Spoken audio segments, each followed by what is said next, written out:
ቤተሰብ እንግዲህ በዳኒ ቻናል ላይ የተለቀቀ ቪዲዮ አለ። በጣም ትልቅ አስደንጋጭ ነው። እንግዲህ ኤፍሬም እና አብርሃም ተደባድበዋል። ኤፍሬም እና አብርሃም የተደባደቡበት ምክንያት እንግዲህ ኤፍሬም ቤቱን በሩን ገንጥሎ ገብቷል ማለት ነው። ዳኒም እዚህ አይደለም ያለው ሄርሜላ ብቻ ናት፣ አብርሃም ብቻ ነው ያለው እንጂ ማንም ሰው የለም እያለ ነበረ። ኤፍሬም ደግሞ የተናገረው ትክክል ነው። አብርሃም ልጁ ያለበትን ቦታ ስለሚያውቅ እንጂ እንደዚህ ተደላድሎ እግሩን ዘርግቶ አይቀመጥም ነበር። ስለዚህ ልጁ ያለበትን ቦታ ያውቃል፣ ያምጣ ነበር እያለ የነበረው። እንግዲህ እሷ መጠበቅ ያልቻለችውን ነገር እኔ ደግሞ ምንም ላደርግ አልችልም፣ ልጁ ያለበትንም አላቅምም አውቃለሁም እያለ እያዘበራረቀ ነው ያለው አብርሃም ማለት ነው። ሰላም የኔ ወዶች የኔ ወርቆች፣ እንዴት ናችሁ? ሰላም ናችሁልኝ? ከኔ ጋር ሁሉ ሰላም ነው። ሰላማችሁ ብዝት ትርፍ ይበል ባላችሁበት ውድ ቤተሰቦቼ። ለዚህ ቻናል አዲስ ከሆናችሁ ሰብስክራይብ አድርጋችሁ ቤተሰቡ ነው፣ ነባሮች ዌልካም፣ እንኳን በሰላም መጣችሁ ብያለሁ የኔ ወዶች። እንዴት ነበረ ውሏችሁ ቆይታችሁ?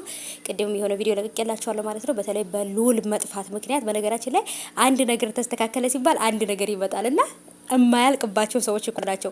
ከዚህ በፊት እንግዲህ አብርሃም ከሴቶቹ ጋር መጣላቱ ነበር። አሁን ደግሞ ከሄርሜላ ጋር ሲታረቅ አሁን ደግሞ ልዑል ጠፋና እኔ ይሄ ልጁን እኔ ወልደውት ነው ወይንስ ደግሞ ከማሳደጊያ ቤት አመተው እያሳደጉት ነው?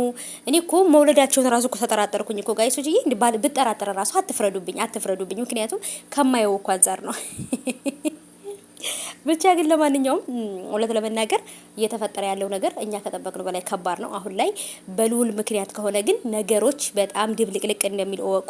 ሩታም ሁሉም በየራሳቸው በፊናቸው እየሄዱ ነው ያሉትና ይሄ ነገር ደግሞ አብርሃምን ከባድ ችግር ውስጥ ሊከተውና ከባድ ነገር ሊያመጣበት ይችላል ማለት ነው። ቤተሰቦቼ አብርሃም ይሄን ነገር አልተረዳም እንጂ በጣም ከባድ ችግር ነው የሚያመጣበትና ይሄ ማለት ምንድነው?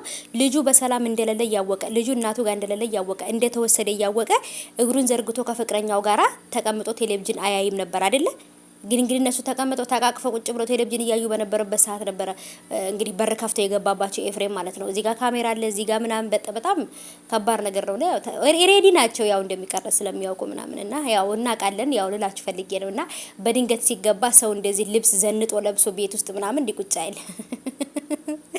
እሺ ለማንኛውም ተግባብተናል። ብቻ ግን ልዑልን አምጡልንና እናቱ ጋር ደብልቁልን ማለት ነው። በቃ ልዑልን የምንፈልገው ከእናቱ ጋር እንዲኖር ነው። ከማንም ጋር በተለይ ከዚህ ዘልዛላ ከሆነ አባቱ ጋር ማንም ሰው ጋር እንዲኖር አንፈልግም። ከእናቱ ጋር ነው ተከብሮ ማደግ ያለበት ልጁና አብርሃም ይሄን ነገር ያውቃል። ኤፍሬምም የተናገረው ይሄንን ነገር ነው ማለት ነው።